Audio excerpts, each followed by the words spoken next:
2002, post 9/11, the run up to Iraq War in early spring 03.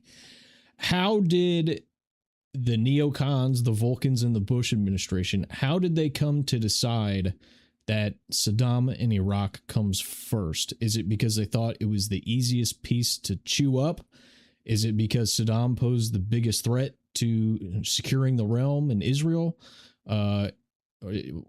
How did they come to that? Because they had a list of all these other countries they wanted to hit. How and why was it Saddam first? Yeah. So there are a few things going on here, and this is all in my book enough already. I mean, to try to sum it up. W. Bush thought it was good politics. Iraq is weak. His father stopped the war too soon and lost the election. He's going to restart the war, but it'll be easy, but he'll be in the middle of the war for re-election time, and that'll make sure he gets reelected and he can accomplish the rest of his domestic agenda, and he'll be a great president. And as he said in this, the guy is such a mediocre IQ. God dang it. There's a great cliche for this, but he can be just so blunt, right? So he gave an interview to Mickey Herskowitz, who was a family biographer, who was writing his first authorized biography, like as he's running for president. And he tells them that if I have a chance to attack Iraq, that's what I'm going to do, because the only great presidents are war presidents.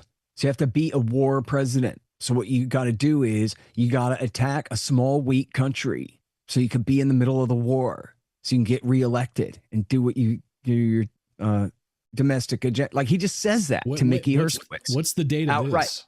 What do we have a date, a year? When does he say this?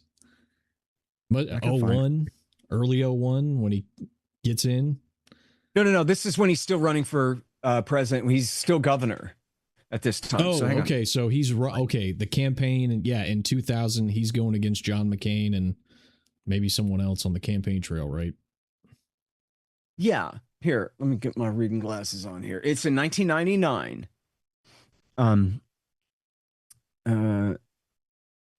Here's, I hope, the whole quote. I have the whole quote in my book. So personal reasons play into George W. Bush here with his father's experience. And didn't he say at a press conference once that, after all, this is the guy who tried to kill my father? Yes. And so I'm glad you asked about that, because I think this probably is crucial to his thinking of why he was so certain to do this. He did say that, and he almost certainly believed it, but it's not true. And it wasn't the Israelis, it was the Kuwaitis who drummed up that nonsense and got him to believe it, and got almost everyone to believe it. Now, it was debunked by the Boston Globe and by Seymour Hersh. It was just a whiskey smuggling ring that the Kuwaitis had built up into this plot.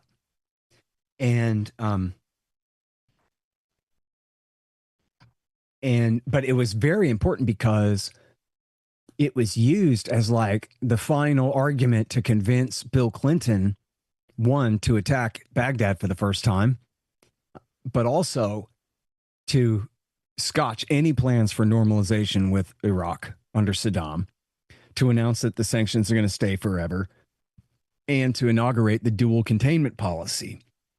It said we're going to now stay in Saudi Arabia to blockade and contain Iraq, and also to contain Iran, since Iraq is now not strong enough to balance against Iran after Iraq War I.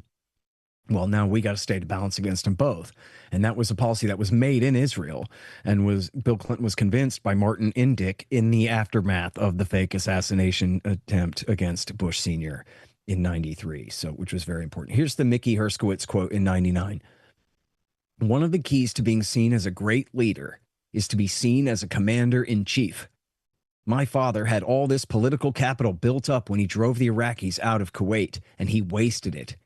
If I have a chance to invade Iraq, if I had that much political capital, I'm not going to waste it. I'm going to get everything passed I want to get passed, and I'm going to have a successful presidency.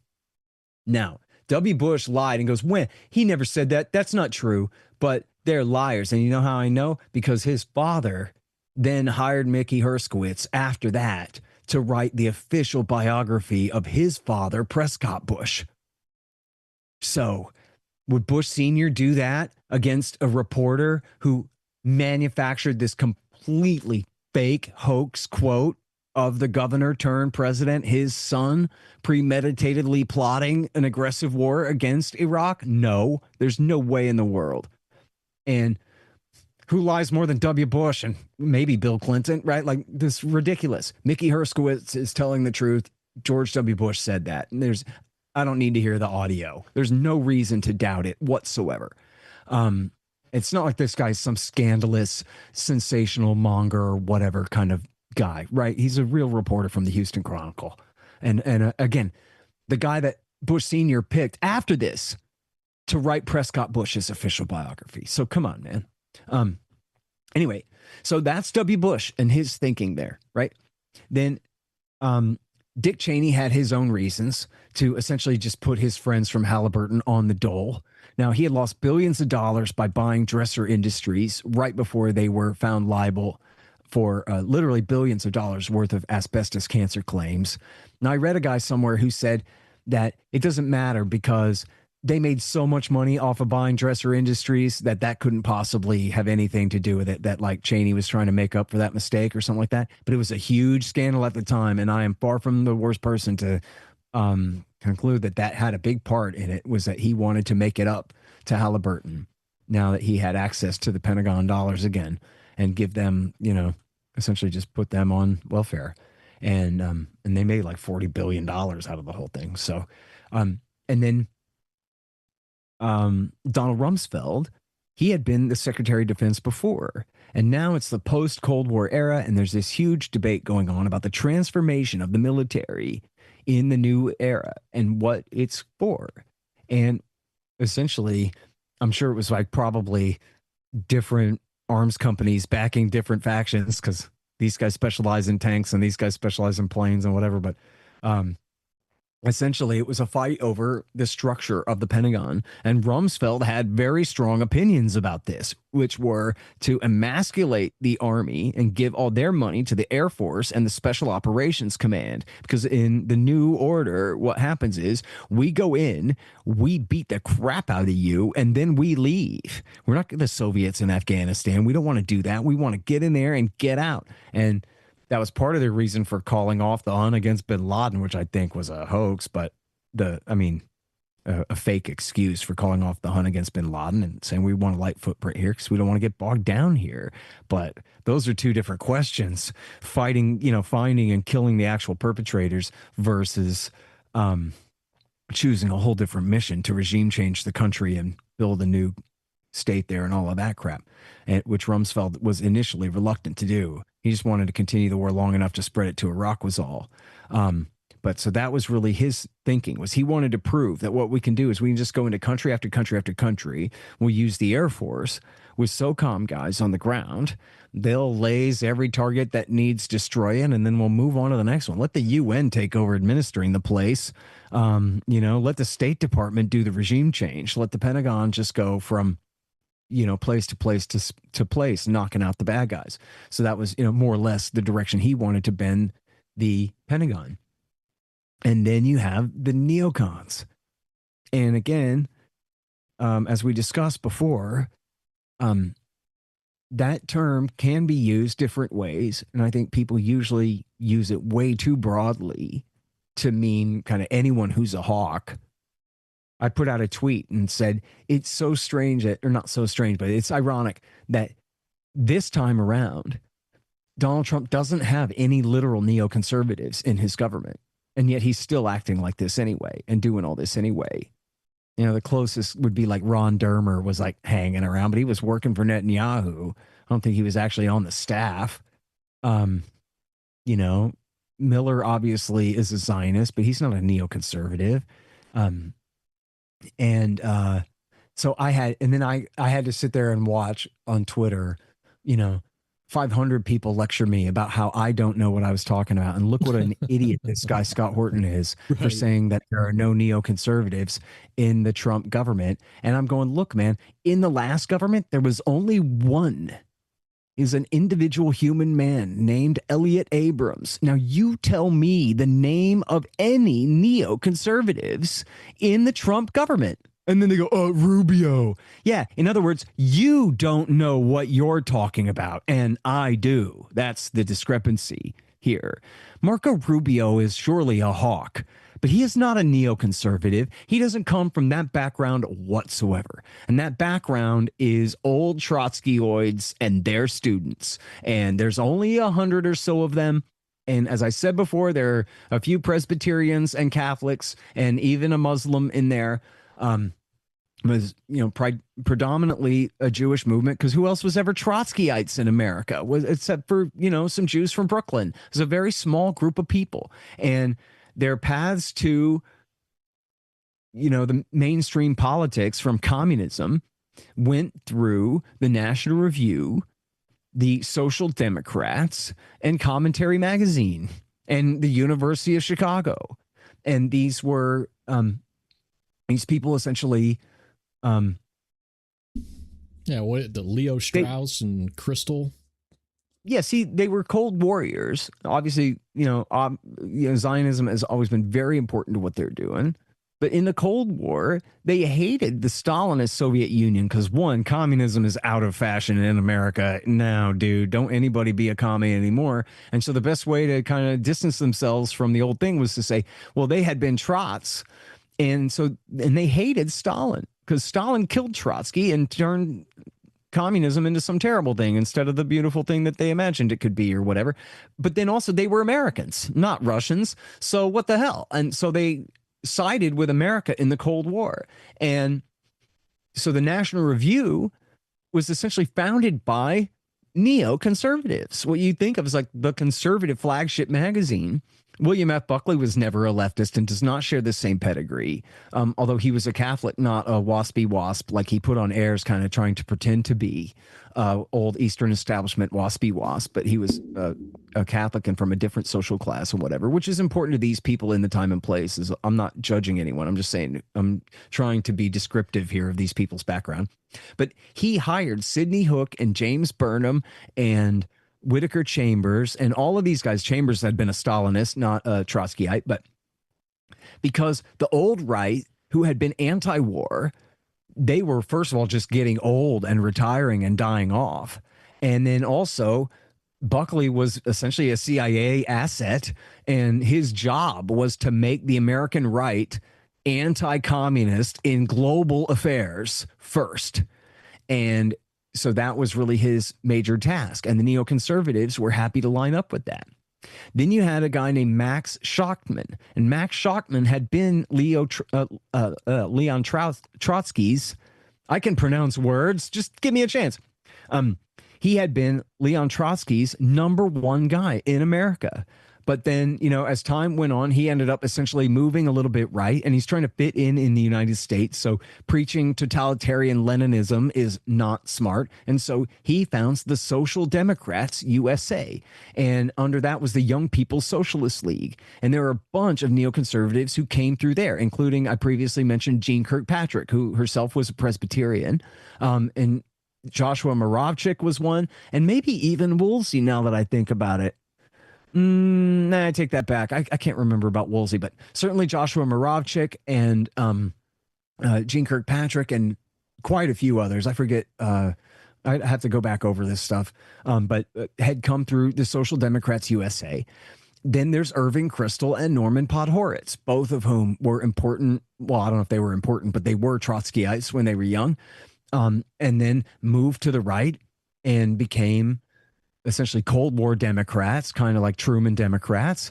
And then when the liberals, see, this is a big part of the history of the neoconservative movement, right, is that they were comfortable as war hawk Democrats. But then Vietnam was such a disaster that it radicalized the new left, the whole civil rights left, and the anti-Vietnam War and the hippie movement and everybody of the new left. They were all anti-war. And I don't know the depths of this, but at least nominally, they did not really side with Israel in the 67 war either. And so this made the neoconservatives turn to the right. It was civil rights and hippie anti-warism stuff. And this is what's interesting about the libertarians and the neoconservatives is that in the 70s, there were a lot of kissing cousins there because a lot of these guys are Jewish and Catholic and come from the same social classes and sometimes even the same universities. And libertarians and neoconservatives reject a lot of the excesses of socialist type Democrats. Again, these guys came from the commie left, but they were steadily moving right. So by the time of the 70s, they agree with us about affirmative action, and they agree with us about the social consequences of Lyndon Johnson's Great Society social welfare programs, and even opposed in many cases Nixon's socialist type overreach. And so they made friends with sort of free market libertarians during that time. And of course, they were from the University of Chicago. So they also made friends with the Friedmanites and the monetarists. Yeah, in Chile in the Nixon years, right? Yeah, I mean, I know that Milton Friedman went to Chile. I don't know all about the neoconservatives' role in that, but I do know that, like, if you're familiar with Henry Kissinger and Nixon's détente policy in the 1970s, well, these guys, many of them, Richard Pearl, Paul Wolfowitz, and Scooter Libby, and Zalmay Khalilzad, they worked for Scoop Jackson, who was, they called him the senator from Boeing, and he was from Washington State, and he was a Cold War Democrat, a Truman, hardcore anti-communist, Cold War against the Soviet Union Democrat, and all these guys worked for him. And wasn't there an investigation with Pearl when he was working for Scoop Jackson? What was that scandal? I forget. It was just, purloining secret documents. I don't know if he ever actually passed them to the Israelis or not. People should read Stephen Green Serving Two Flags. Stephen Green, Serving Two Flags. That's at WRMEA. That's the Washington Report on Middle East Affairs. WRMEA, WRMEA. And then it's also reprinted at counterpunch.org. Serving Two Flags by Stephen Green. That's the best article I know about Pearl and Wolfowitz passing secrets to, or at least being under investigation for pilfering secrets, dating way back to their early career. Don't you know that's an anti-Semitic canard, Scott? Serving Two Flags. Yeah, I'm not worried so much about that. But then part of their policy was scotching détente and saying, or at least using their leverage and saying that the Russians don't get their grain unless they let a bunch of Soviet Jews emigrate to Israel, and so they did. That was one of the compromises, but they were really worked against détente during that time, as treasonous propping up of the Soviet Union and all that. And then, by the way, these same guys, led by Norman Podhoretz, who had founded Commentary Magazine and had his whole crew at Commentary, they denounced Ronald Reagan for seeking arms control with the Soviet Union and said Ronald Reagan is Neville Chamberlain at Munich, giving in to Hitler for daring to try to negotiate with Mikhail Gorbachev, which we all know. They literally made friends on their first meeting and began to end the Cold War in 1985. And the Soviet Union ceased to exist by Christmas Day, 1991. The whole thing unraveled. Once they ended the enmity, dude, literally the containment policy itself was propping up the Soviet Union. Once after America got the Vietnam syndrome and refused to contain them anymore. Remember, this was Zbigniew Brzezinski, who was a hawk to the right of Kissinger on this stuff, even though he was a Democrat and a Rockefeller guy. Their idea was, let's trick the Soviets into overexpansion. We don't want them to roll into West Germany, but what if we get them to invade Afghanistan? That might be hilarious. And we get them to spend themselves into bankruptcy trying to pacify these wild men in this crazy mountain range. And what fun that'll be to inflict on the Soviets their own Vietnam. Forget containment. Let's provoke them into overexpansion. And that was what really helped to bring down the Soviet Union, right? That and openness and an attempt to be friendly with them. It disarmed all the hawks, the most reactionary, call them conservative communist hawks who were trying to maintain the status quo. They couldn't face the new generation that wanted to be free and that had an America under Ronald Reagan who was trying to be nice to them and sent Metallica to play in their stadium and whatever, sent the Scorpions to play at Gorky Park. Yeah. Huh? Gave him McDonald's. Yeah. Yeah, and Pizza Hut. So anyway, point being that they were wrong. I mean, the neocon hawks were wrong this whole time. In fact, there's an article by John Judas in Foreign Affairs in 1995 called From Trotskyism to Anachronism, about how we don't need these bums anymore. The Soviet Union's gone. All they do is hawk it up, but hawk it up against who? What are we doing here? And then 1 year later, Wormser and Pearl came up with the clean break. And the clean break, which this is, yes, the answer to your question is yes, this had a huge amount to do. I hope that fan isn't too loud. I got to cool it down in here a little bit. A huge part of the thinking behind the invasion of Iraq, it wasn't just Bush wanted to do this. It was Rumsfeld telling Bush that Paul Wolfowitz here says him and his egghead friends have gamed this all out and it's going to work. It's going to be great. You should definitely do it. Oh, one thing I should mention too, in the politics, they built the guy up into being Hitler. You can never make peace with Hitler. That's Neville Chamberlain stuff. But if he's not Hitler, we don't really have a right to start a war against him. So he's got to be Hitler so we can start a war against him. But now we can't make peace with him. So he's under this full blockade and bombing campaign all through the end of the 20th century. So when W. Bush comes in, this really is an unsustainable thing. We can't just keep them under sanctions forever. This is the full embargo since the invasion of Kuwait. It's not fair, and it's really killing the Iraqi people. The excess death numbers out of there are incredible, even if inflated at times.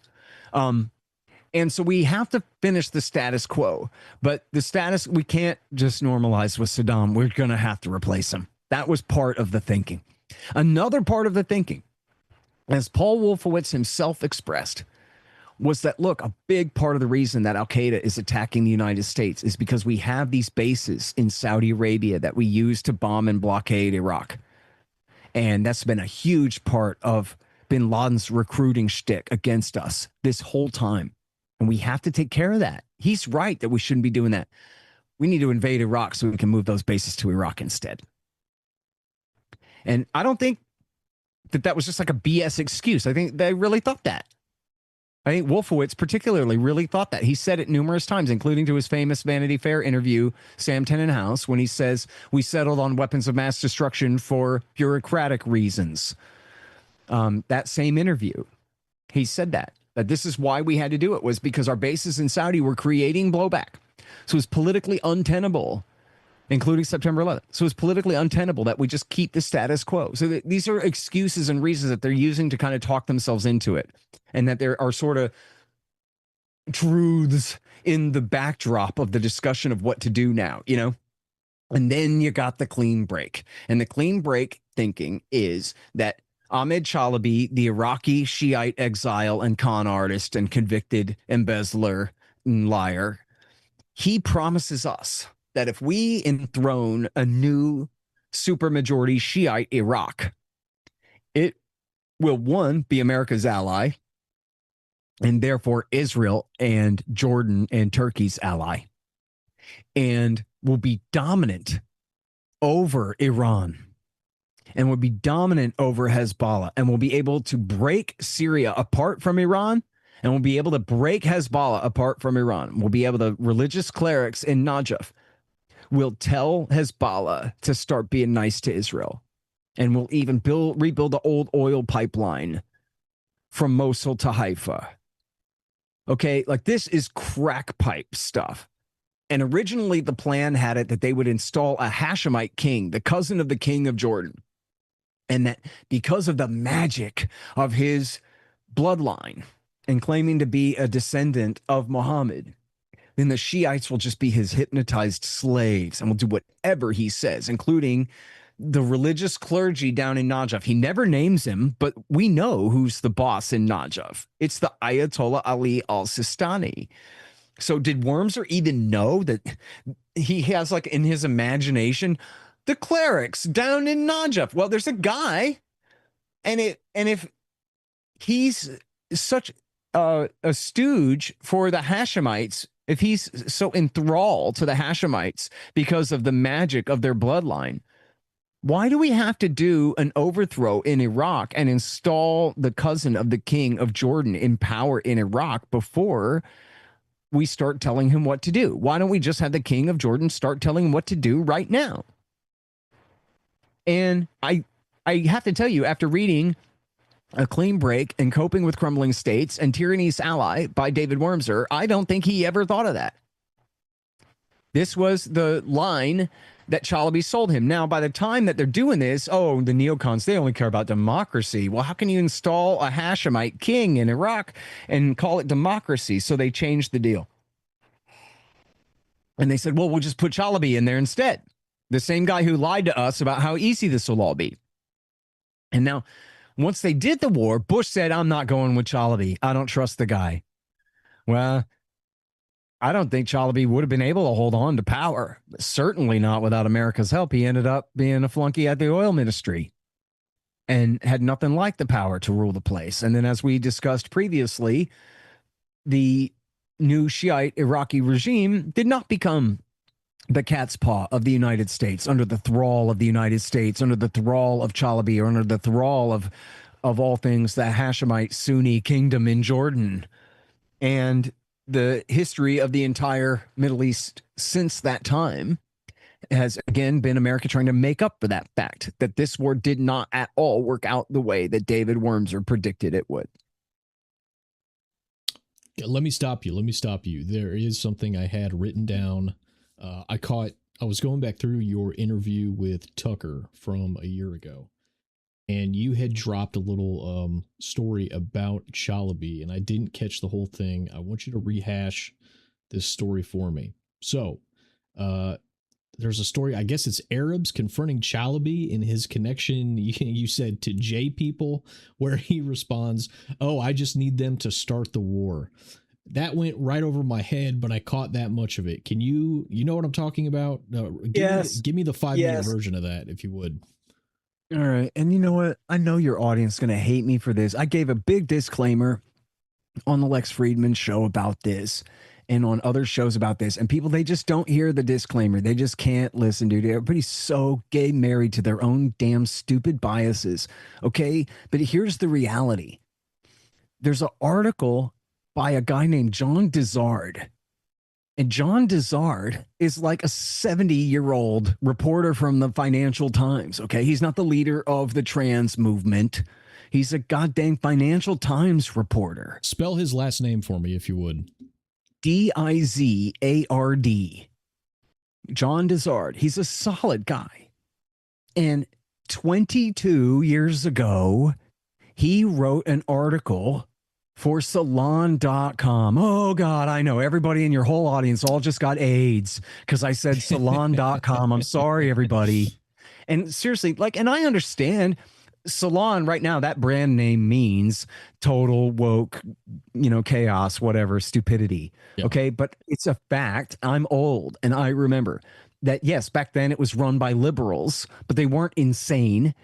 And they often ran real journalism there.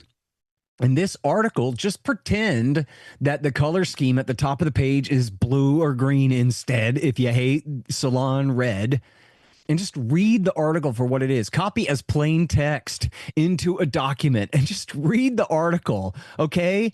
Again, this is an old man who is way too old to be a wokeist, who wrote a one-off for this site. He was a Financial Times reporter. Anyway, do you like my disclaimer, everyone? Is that disclaimer enough for you? Please don't get, the cootie. I think I found the actual article you're talking about. May 4th, 2004, how Ahmed Chalabi conned the neocons. Is that? How Ahmed Chalabi conned the neocons. Okay, and you know what? I'll go ahead and just Control F for the J word there, and I'll let you read the quote. And everyone understand here that our very friendly radio host that we're listening to here is a very nice man. And what he's doing as he reads this is he is quoting John Dizard, writing at the most politically correct outlet in the whole world. And John Dizard is directly quoting someone else. And that someone else is directly quoting Ahmed Chalabi. Okay, so now everyone's cooties are inoculated. Everybody is safe to hear the following statement read by our host here, by a friend of Chalabi's to John Dizard in the crucial article, How Ahmed Chalabi Conned the Neocons at Salon.com. Go ahead, read it. I'm looking up the J word with the Control F, and I get 1 and 2. Okay, all right. I think I found the one in question. It's a couple sentences. I'll read this little paragraph. Chalabi's Arab admirers say they knew he'd never make good on his promises to ally with Israel. I was worried that he was going to do business with the Zionists, confesses Mohd Assad, the managing director of the Amman, Jordan-based International Investment Arabian Group, an industrial and agricultural exporter who is one of Chalabi's Palestinian friends and business partners. Quote, he told me not to worry, that he just needed the Jews in order to get what he wanted from Washington, and that he would turn on them after that, end quote. Wow. There you go. So that right there is the measure of how absolutely stupid David Wormser is. He thinks he's so smart. You can see him still on Twitter pretending to know things and analyze things. This guy is the biggest buffoon of the early 21st century. And he's the guy who convinced the movement that this is going to work. The movement, I mean, the neoconservative movement. So therefore, the staff of the National Review, led by then Jonah Goldberg, the staff of the Weekly Standard, led by Bill Kristol, the editorial pages of the Wall Street Journal, the Washington Post, and the New York Times, which all had crucial neoconservatives. Even the Austin American Statesman had Marvin Olasky, who was an ex-trot turned right-wing Zionist hawk. And then these are the men who dominated in the Bush government. So again, we like to be very particular with our term neoconservative. As I said, Stephen Hadley is sort of right on the edge of this. I'm not sure if he actually counts. John Bolton does not count. John Bolton is a hawk. John Bolton is a Zionist. And he's all kinds of things, but he was never a leftist. And he was never a Democrat. He's a lifelong Barry Goldwater, kick-ass, right-wing patriot type dude is all he is. I don't know if you call him a nationalist exactly, but some flavor of nationalist. Right-wing hawk is what he is. But that doesn't make him a neoconservative. And in fact, it doesn't even mean that he even knew them, although he did. He was very close with them, very, very close with them. But that did not make him anything more than sort of an honorary member of their set. So I like to be very careful with this and how I use the term. Wormser, in fact, was actually not a neoconservative. He was an egghead academic from Johns Hopkins University. But as I said, he was the lickspittle of Richard Pearl, who was a crucial neoconservative kingpin. And so Wormser, in that sense, is really sort of only an honorary neocon. And again, since they were all borrowing from his idiot thinking, it counts. But he was not literally a neoconservative, like so many of his good buddies were. But now, in the W. Bush government, you had on the National Security Council, you had Hadley, Elliot Abrams, Zalmay Khalilzad, and Robert Joseph. In the vice president's office, you had Scooter Libby, Victoria Nuland, who I'm not sure if she was ever a commie, but she's the wife of Robert Kagan, so that counts. And you had John Hanna and Eric Edelman. In the State Department, you had Wormser and, as I say, Bolton. Neither of them exactly count, but they both almost sort of kind of do. But there certainly were, as Dick Armitage put it, who was Colin Powell's right-hand man at State, that Hadley was Dick Cheney's agent in the State Department. Pardon me, not Hadley. Wormser was Dick Cheney's agent in the State Department. And the same goes for John Bolton. They were there to prevent Dick Armitage and Colin Powell from preventing the war, basically. And Wormser moved around because Wormser, I think, started at Defense and then went to State and then to the Vice President's office. But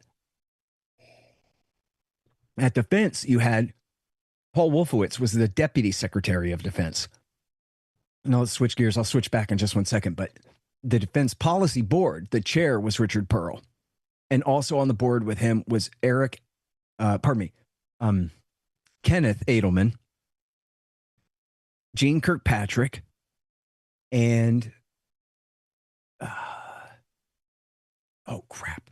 I'm sorry. I'm forgetting one of the neocons on the Defense Policy Board. Oh, James Woolsey, the guy who died yesterday. World War IV Woolsey, who was such a kook, he was convinced that Ramzi Youssef was an Iraqi secret police agent who murdered Ramzi Youssef and stole his identity and blew up the World Trade Center. And so therefore, get it? Al-Qaeda is a front for Iraq. We got to attack Iraq.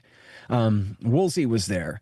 And then also in alliance with Kissinger, who supported the war, and Mr. Realist, and Newt Gingrich, the former Speaker of the House of Representatives, who was very close to this group, not a neoconservative, but very close to that group, and helped to pressure the CIA to come up with trash about Iraq. So that's the Defense Policy Board. And then under, now back to the Office of the Secretary of Defense, under Rumsfeld, you had Paul Wolfowitz, and then he was the Deputy Secretary of Defense. Then under him was the Deputy Secretary of Defense for Finance and whatever was, oh crap. It's the guy with the weirdest name. I'm going to come back to him in a second and remember it. It's on the tip of my tongue. Anyway, Stephen Cambone was Deputy Secretary of Defense for Intelligence. Douglas Feith was Deputy Secretary of Defense for Policy. I keep wanting to think this guy's name has a Z in it or something, but is that right? It's the comptroller. It's the comptroller. Would you Google it for me? Zakim? W. Bush's comptroller at the Pentagon. Zakheim. It's the guy. Dove. Huh? Dove Weissglass. No, not Dove Weissglass. Dove Zakheim. Zakheim. Yes. Thank you. Dove Zakheim. He was the comptroller guy.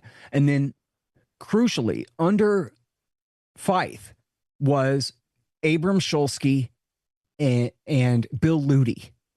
And they were both in charge, I guess Shulsky especially, and then Luty maybe was under him. And they ran what was called the Office of Special Plans, the expanded Iraq desk. And they brought in Michael Ledeen and Michael Rubin and Michael Makovsky. And in fact, Wormser and Makovsky created across the hall a group called, it was just, I guess, the two of them, called, or maybe their staff, the Policy Counterterrorism Evaluation Group. You would think it would be the Counterterrorism Policy Evaluation Group, right? But it's policy first, the Policy Counterterrorism Evaluation Group. And their job was digging through the trash, trying to come up with lies connecting Saddam to Osama. At the Office of Special Plans, let me stop you just for a second. Didn't your friend Karen Kwiatkowski, didn't she work in these offices under these guys that you just mentioned? Yes, she's a huge part of the reason that we know about this. She was a lieutenant colonel in the Air Force at the time, and she worked for Bill Luty under his other hat. He ran the Near East South Asia desk where she sat, but he also worked in the Office of Special Plans. So she had sort of a front row view to what was going on. And she resigned out of there retired out of there as fast as she could. She was even secretly writing articles for David Hackworth's site, Soldier for the Truth, while she was still at the Pentagon. And then as soon as she left there, she started writing for LouRockwell.com and coming on my show and spilling the whole beans about the whole thing. Let me stop you again. Was the source. I'm sorry. Let me stop you again here. In recent weeks, I saw the little clip. I'm sure everyone who listens to you saw this clip as well. And I forget, is it Larry Johnson or Wilkerson that said back in 2002, 2003, whatever year it was, that it was all Mossad in the Pentagon? Well, that sounds something like Larry Johnson would say. I think Larry Wilkerson would be a little bit more careful than that, although it depends on how worked up he is, I guess. But what do you think about the statement? Is it accurate or embellished? It's embellished, but only by a little. I mean, the thing is about the neocons, to a great degree, they convince themselves the same lie they tell everybody else, which is that they believe all of their own BS, that as far as they're concerned, America's interests and Israel's interests are exactly the same. It's not a matter of putting Israel first. It's a matter of doing what's right for America and Israel together at the same time. And what are you talking about? And then I think there is a lot of that where they don't have to necessarily get explicit instructions. I mean, the clean break was advice from American neocons to the prime minister of Israel about what he needed to do to get rid of Saddam Hussein. And clearly, it's the same thinking that went into the policy later under W. Bush, right? He wrote that the year that Bill Clinton was reelected. So they had to wait. But that was clearly, a big part of the thinking that went into what they're doing. As far as how many of them were acting directly as assets of the Israeli government, Larry Wilkerson, who, for people who don't know, he was the chief of staff. He was at that time an Army colonel and chief of staff to Colin Powell. He told me before that he thought that David Wormser and Douglas Feith were both acting as literal agents of influence for the Israeli regime. Different than Wolfowitz, who, of course, is very interested in Zionist themes, but his, maybe was not quite as directly, acting on their behalf, or maybe it's just more murky about his connection, where it's clearer what Wormser and Feith were up to. And so out of a huge gaggle of neocons, and I left out David Rode. He took over the Office of Net Assessment. I always leave out Rode, and I hate that. Sorry. He's also guilty son of a bitch.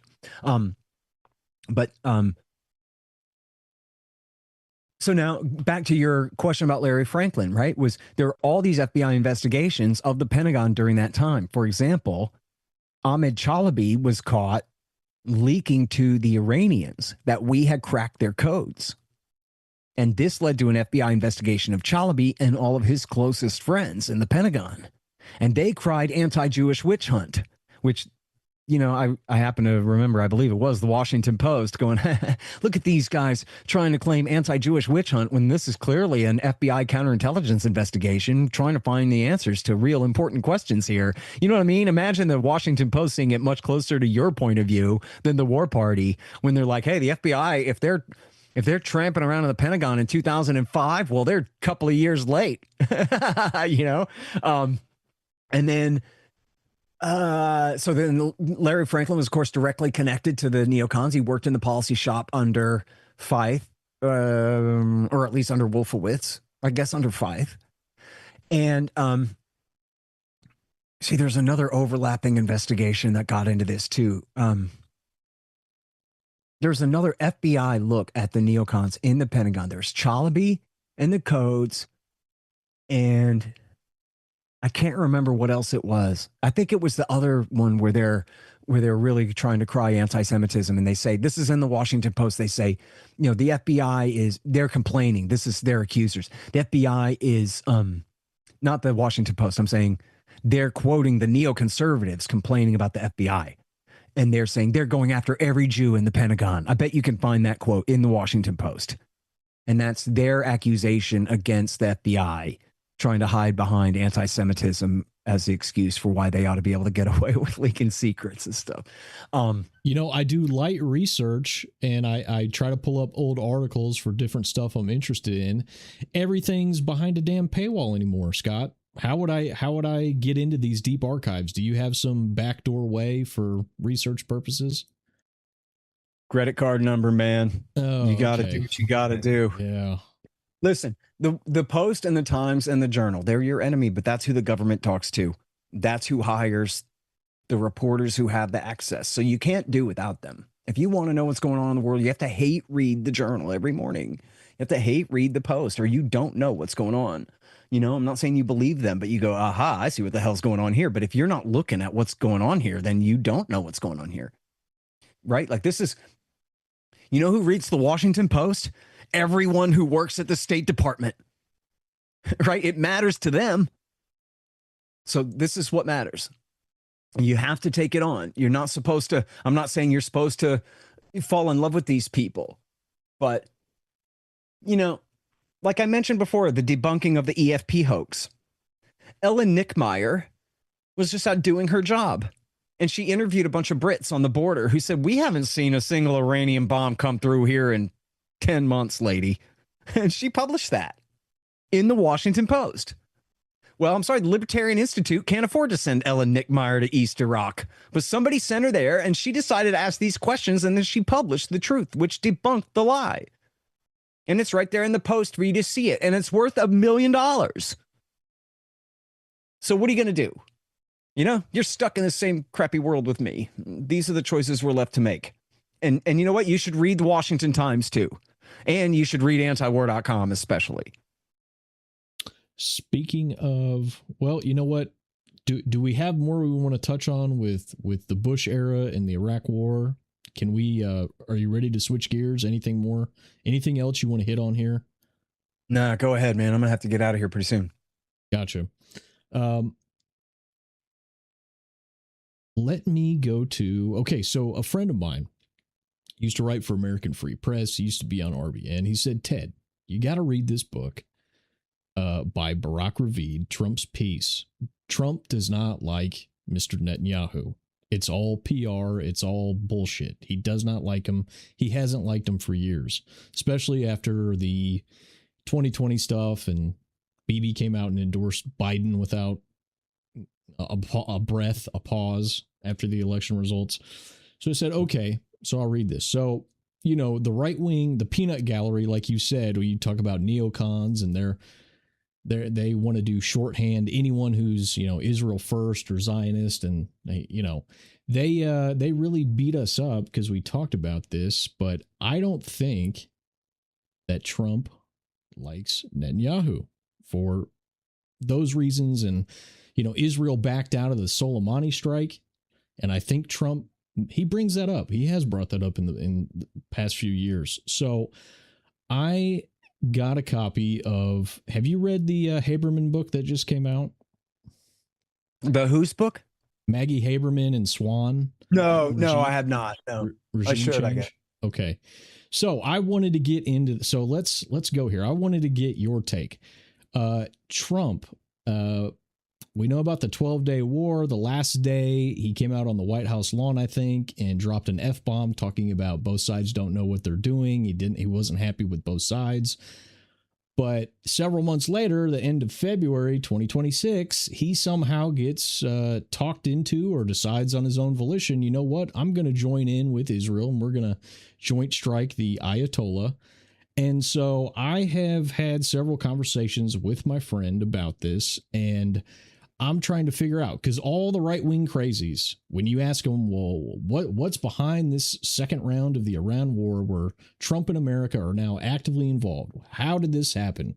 All the right-wing crazies are going to shout from the rooftops that, Trump is blackmailed by Bibi. Bibi pulled out a dossier of the Epstein files and waved it in Trump's face and told him, you're going to do this, and you're going to back us up and fight this war for us. Okay. But I have caught, I think it was Kiriakou. He came out with a claim that the Israelis told Trump that if he doesn't join in, that they're going to go on their own and it might go nuclear. And this alarmed Trump, and he decided, take the hard choice. I better get in here and prevent this from going totally nuclear. So I don't know. I do not know. Scott Horton, why in the world did Trump get involved in this? And of course, now he looks like the world's biggest jackass because he seemingly can't get out, and Israel's blocking any potential exit ramps that come up. Scott, explain to me why did this happen as best you see it here? I think they scared him with the assassination stuff. And I don't mean that the Israelis were behind the kid in Pennsylvania or anything like that. I don't believe that they would do that. But I'm saying they were pushing the lie that Iran has sent assassin teams to kill him. Right. And he said at the start of the war, I got him before he got me. Which was like, man, Donald Trump, come on, man. Do you really just watch Fox News all day and you just refuse to actually learn anything? For God's sake. Like, they're jerking your chain, pal. Come on. But I think he bought that, dude. You talk about W. Bush and, Saddam tried to kill my dad. How about try to kill me? If you're the president of the United States and you really believe that, and I'll kill you instead. How do you like that, dude? You know what I mean? So yeah. I think that had a huge bit to do with it. Everybody says he's blackmailed. I don't think so, man. And I don't buy these stories about the divide between the two of them. I mean, I have to give him some credit. Everybody hates Netanyahu. He's such a horrible guy, and he's such a demanding type of a guy, right? Come over to your mom's house and go straight for the fridge and start making himself a sandwich and just doesn't give a damn, you know what I mean? He's just that kind of brings person. his dirty laundry right off the flight. Yeah. You know, like, okay, I'm not that bad, but I do know about myself, quite honestly, like whatever, I don't care. It's true that part of my appeal is that I'm a mean son of a bitch, right? I'm a kind of a bad person, but you like me because I'm on your side and I'm willing to like kick some ass on your same side, right? So as long as I'm not coming at you, you like me, but like you could see how I'm unpleasant in a way, you know what I mean? I don't know. It's fair. It's okay. You don't have to argue. I can tell you're not trying to. So, but the point is, I think that's the same dynamic with these guys. It's like, yeah, Netanyahu's a son of a bitch, but right? As Franklin Roosevelt said about Somoza in Nicaragua. Yeah, he's an SOB, but he's our SOB. Donald Trump is, they're peas in a pod, these two. And I'm sure that Trump, resented Netanyahu for endorsing Biden or whatever, but I'm sure Netanyahu probably apologized to him about that and said, you understand, man, business is business here and whatever. And like, I don't know. And I think Trump can hold a grudge, but you look at the way that they act around each other. Trump's not all resentful of the guy and sick and tired of the guy. You can tell they get along just fine. So I'm just, he's not, Donald Trump doesn't really put on airs like that. He's dishonest in some ways, but when he's around the guy, if he hated him, you could tell. You know what I mean? I don't think he does. And if he does, then why did he let Netanyahu do such absolutely horrific things to his orifices in a way that Barack Obama absolutely refused to? In a way that, well, Joe Biden kind of did let him get away with absolute bloody murder in Gaza, that's for sure. But, Barack Obama told him, listen, man, no. I know you want me to bomb Iran. I'm telling you, I'm not going to bomb Iran for you. Now, if they start making nukes, then I will, but they're not, so I'm not. So pipe down. And that was the wimp, loser, idiot Barack Obama. Said, listen, no, because he knew that was the only thing he could do was to put his foot down. You might remember when he passed the JCPOA thing, he gave a speech where, and this is pretty unheard of, man. This is breaking through what you're usually supposed to be able to see on TV. He goes, listen, I have heard the complaints and the objections of the Prime Minister of Israel loud and clear. And I have decided that I'm the President of the United States of America and my priorities are different than yours. And I'm doing what I think is for the best of my country. And you're going to have to live with that. He said something very close to that in his speech. Now, that wasn't just PR stuff. That was him putting his foot down. You don't see anything like that here. Netanyahu, dude, if Netanyahu told you, trust me, dog, trust me, it's going to be great, dude. Come on, man. Would you go along with him? Would anyone in your audience go, yeah, I'm going to rob a bank with this guy? You know what we're going to do? He's got this great accounting scheme. We're all going to make millions. I'm going along with this Netanyahu guy. Or would you say, hell no, I'm not going to prison. This guy's going to get me thrown in prison. This guy tortures children. Right.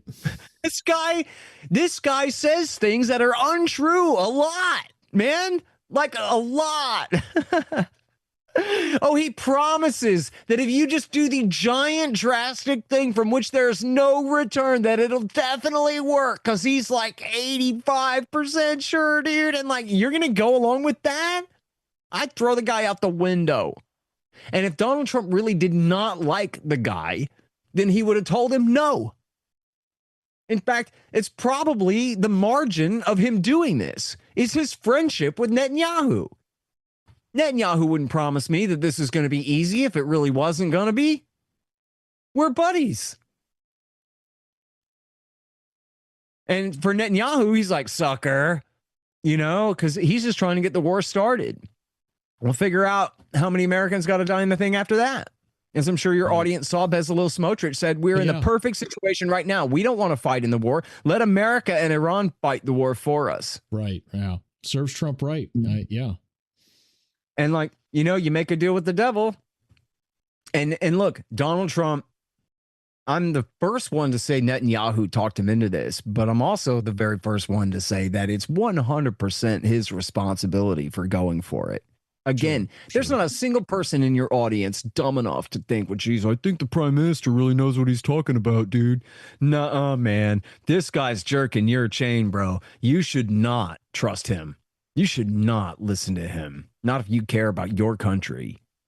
And look at the absolute pathetic embarrassment, the humiliation of these people coming home in coffins, including this young woman, 19-year-old girl from Texas, comes home in a coffin, and Trump says she's trying to stop Iran from getting a nuclear weapon.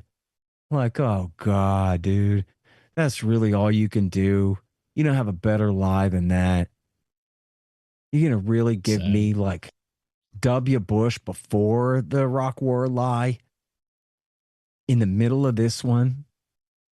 In fact, I saw a thing. I hope this isn't a true quote. I saw Sal the agorist tweeted today what was allegedly a quote of Donald Trump about literally like referring to the 5 dead from this week and saying they all were very strong that Iran cannot get a nuclear weapon.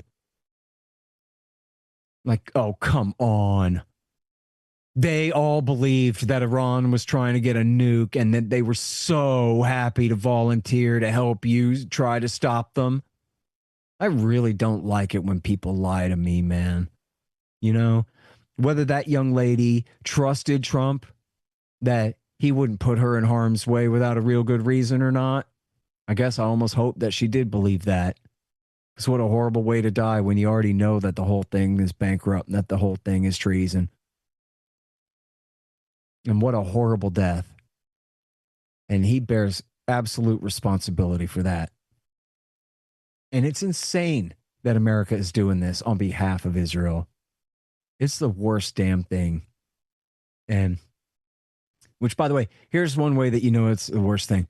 A Biden administration official told the press a few weeks ago, well, we were preparing to do it. We were just waiting, but we were going to do it in 25 too.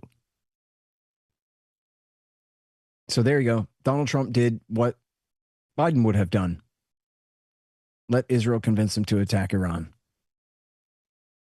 to degrade their nuclear program and attempt a regime change and ruin everything for, you know, the silver lining is the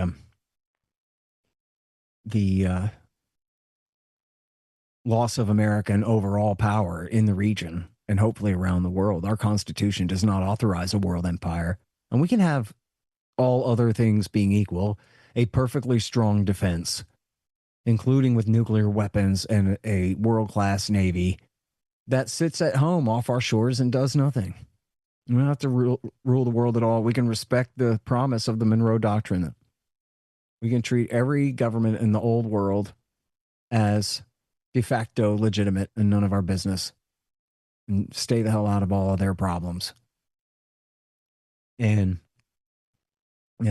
just renounce all of this. You know, we have nothing to lose. So Iran starts charging tolls in the Middle East. Oh, that sounds like Eurasia's problem, not the New World's problem. And it's the New World that's made it this way. You know, I did this debate at Oxford where I was in the awkward position of arguing against war with Russia in a room full of people who wanted to go to war with Russia. And I had to complain that on one side, this is all America's fault in the first place. But on the second side, screw all you English kids sitting here saying that we ought to fight Russia, because that means American kids who didn't do this, right? It was our presidents and their men who did this. Daniel Freed sitting across from me, he did this. And now that we're in a crisis that America started, now screw you and damn you for saying essentially, obviously the implication here is that America has to go to war with Russia. Britain can't take Russia. America has to go to war with Russia to save Ukraine. Well, hell no. And who do you think you are to do this?